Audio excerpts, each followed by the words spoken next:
Market లో invest చేసి మీ డబ్బులు డబుల్ చేసుకోవాలనుకుంటున్నారా? సుందరరామిరెడ్డి గారి లైవ్ సెమినార్ కి అటెండ్ అవ్వండి.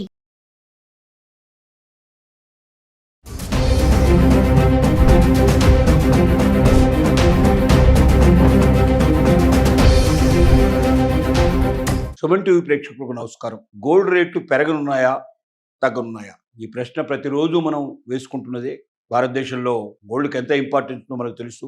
ముఖ్యంగా రాబోయే పండుగ రోజులు, దసరా, దివాళీ వస్తున్న సందర్భంగా, పెళ్లిళ్ళు, శుభకార్యాలు ఎక్కువగా జరుగుతున్న సందర్భంగా, మంచి రోజులు, ఎక్కువగా గోల్డ్ అవసరం ఉన్న పరిస్థితుల్లో గోల్డ్ రేటు తగ్గుతుందా పెరుగుతుందా అని ప్రతి ఒక్కరిలో ఉన్నటువంటి ఒక ఆతృత.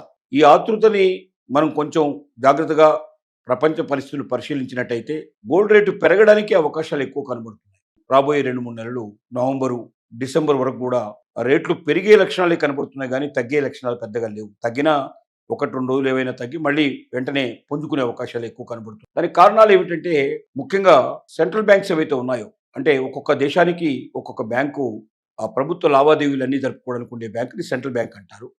అలాగా చైనీస్ సెంట్రల్ బ్యాంకు ఈ మధ్యకాలంలో ఎక్కువగా గోల్డ్ కొని నిల్వ చేసుకునే ప్రయత్నం చేస్తోంది. గతంలో ఉన్నటువంటి నిబంధనలు, అంటే ఇంపోర్ట్ చేసుకోవడానికి కానీ ఎక్స్పోర్ట్ చేయడానికి కానీ చాలా కఠినమైన నిబంధనలు గోల్డ్కి చైనా ప్రభుత్వం విధించింది. దాన్ని సరళీకృతం చేస్తోంది. ఆ కఠినమైన నిబంధనల నుంచి సరళమైన నిబంధనల వైపు చైనా మొగ్గుతోంది. అంటే ఎక్కువగా గోల్డ్ని ఇంపోర్ట్ చేసుకోవడానికి వీలుగా అవకాశాలని కల్పిస్తోంది. అంటే ఎక్కువగా మరి గోల్డ్ని ఇంపోర్ట్ చేసుకోవడానికి అవకాశం కల్పించినప్పుడు చైనాలోకి ఉధృతంగా గోల్డ్ రావడానికి అవకాశం ఉంది. చైనా ప్రభుత్వం ఎక్కువగా కొనుక్కొని పెట్టుకోవడానికి అవకాశం ఉంది. అలాగే చైనా ప్రజలు కూడా ఎక్కువగా దాన్ని వాడడానికి అవకాశం ఉంది. దాని ప్రభావం కూడా అన్ని దేశాల మీద, బంగారం మీద ఉండే అవకాశం ఉంది. బంగారానికి రేటు కొంచెం పెరగడానికి పాజిబిలిటీస్ ఉంది. అలాగే ట్రంప్ యూరోపియన్ దేశాలకు సంబంధించిన సమ్మిట్లో మన మోడీ గారు పాల్గొనలేదు. కానీ ప్రొఫెసర్ జయశంకర్ మన దేశం నుంచి విదేశాంగ మరి ఆయన శాఖ చూస్తున్నారు. ఆయన అక్కడ ప్రత్యేకంగా పాల్గొన్నారు. అలాగే పీయూష్ గోయల్ గారు కూడా చెప్పినటువంటి మాటలను బట్టి ఆలోచిస్తే, యూరోపియన్ కంట్రీస్ సమ్మిట్లో ప్రత్యేకంగా ట్రంప్ చెప్పినటువంటి విధానం ఏమిటంటే, మేము భారతదేశాన్ని వదులుకోం, చైనా వైపు, రష్యా వైపు వెళ్తున్న భారతదేశాన్ని తిరిగి మా వైపు తెచ్చుకుంటాం, మేము సుంకాలను కూడా తగ్గిస్తాం, నవంబర్లోగో మొత్తం టోటల్గా ఈ సమస్య పోయి తిరిగి గతంలో లాగే భారతదేశంతో మేము వ్యాపారం చేసుకునే అవకాశాలు ఉన్నాయి అన్న మాట చాలామందికి, చాలా యూరోపియన్ దేశాల లోపల భారతదేశం వైపున ఎక్కువగా వారు ఆలోచించటం, ట్రంప్ చెప్పిన తర్వాత యూరోపియన్ దేశాలు కూడా ఎక్కువగా మనతో వ్యాపారాన్ని పెంచుకోవడానికి ప్రయత్నం చేయడం. అలాగే మన సెంట్రల్ బ్యాంక్, అంటే మనకున్నటువంటి రిజర్వ్ బ్యాంక్ ఆఫ్ ఇండియాని మనం సెంట్రల్ బ్యాంక్ ఇక్కడ గుర్తిస్తాం.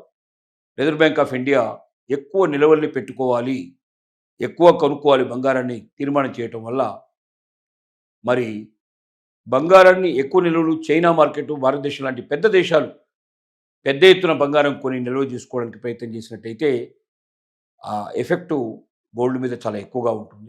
అలాగే మరి మనకు ఏదైతే ఇప్పుడు డాలర్ ఉందో, ఆ డాలర్ కూడా దాని యొక్క విలువ క్షీణించిపోయే పరిస్థితులు కనబడుతున్నాయి. దాని ప్రభావం కూడా గోల్డ్ మీద ఎక్కువగా ఉండే అవకాశాలు ఉన్నాయి. ఏది ఏమైనప్పటికీ మనకు నవంబర్, డిసెంబర్ వరకు గోల్డ్ రేటు కొంత పెరుగుతూనే పోయే అవకాశాలు కనపడుతున్నాయి తప్ప బాగా క్షీణించే అవకాశాలు మాత్రం చాలా తక్కువ. దీన్ని బట్టి ఎవరైనా భారతదేశంలో మహిళలు మరి ఇంటికి కావాల్సినటువంటి గోల్డ్ ఏదైనా కొనుక్కోదలుచుకున్నా, గోల్డ్ ఏదైనా నిలవ పెట్టి మన దగ్గర ఉన్న డబ్బుకు గోల్డ్ మీద మనం ఇన్వెస్ట్ చేసినట్టయితే డబ్బు పెరుగుతుందని ఆలోచించినా, అలాంటి వారందరూ కూడా మరి గోల్డ్ని ఎక్కువగా కొనుక్కోవడానికి ప్రయత్నం చేసి నిలవబెట్టుకున్నా కూడా ఇబ్బంది ఏమీ లేదు. తద్వారా వారు కొంత లాభపడే అవకాశాలు ఉన్నాయి, కానీ నష్టపడరు. కొంత మార్కెట్ మాత్రం కిందికి చూపించట్లేదు, పైకి చూపిస్తుంది. గోల్డ్ రేటు స్థిరంగా పెరగడానికి పాజిబిలిటీస్ ఎక్కువగా ఉన్నాయి. ప్రపంచ దేశాల యొక్క పరిస్థితులను పదే పదే మనం పరిశీలించినప్పుడు తగ్గుముఖంలో కాకుండా పెరగడానికి ఎక్కువ అవకాశాలు ఉన్నటువంటి పరిస్థితుల్లో గోల్డ్ కనబడటం వల్ల ప్రముఖులైన వారు, మరి నిపుణులైన వాళ్ళందరూ కూడా అన్ని దేశాల్లో కూడా సూచిస్తున్న విధానం ఏమిటంటే, ప్రపంచ మార్కెట్లో గోల్డ్ రేటు పెరిగేది తప్ప తగ్గదు. దాని మీద ఇన్వెస్ట్ చేసుకున్న వాళ్ళు ఎవరు కూడా నష్టపోయే అవకాశం లేదు. ఖచ్చితంగా పెరుగుదలే చూపిస్తోంది. కాబట్టి ఇన్వెస్టర్స్ ఎవరైతే ఉన్నారో వారు గోల్డ్ మీద ఇన్వెస్ట్ చేసుకోవడం వల్ల లాభపడతారు. వారెవరు నష్టపోరు అనేటువంటి విషయంగా తెలియజేయడం జరుగుతోంది. దీనికి తోడుగా ట్రంప్ యొక్క సుంకాల విషయంలో కూడా భారతదేశంతో మళ్ళీ చర్చిస్తూ అది వీలైనంత తొందరగా తగ్గించాలనే కోరికతో ఉన్నారు కాబట్టి దాని ప్రభావం కూడా దేశం మీద పడేటట్టుగా ఉంది. భారతదేశం లోపల ఈ రేటు వీలైనంత వరకు బంగారం మీద పెరిగే అవకాశం, మిగిలినటువంటి వాటి మీద కొంత క్షీణదశకు వచ్చే అవకాశాలు కనబడుతున్నాయి.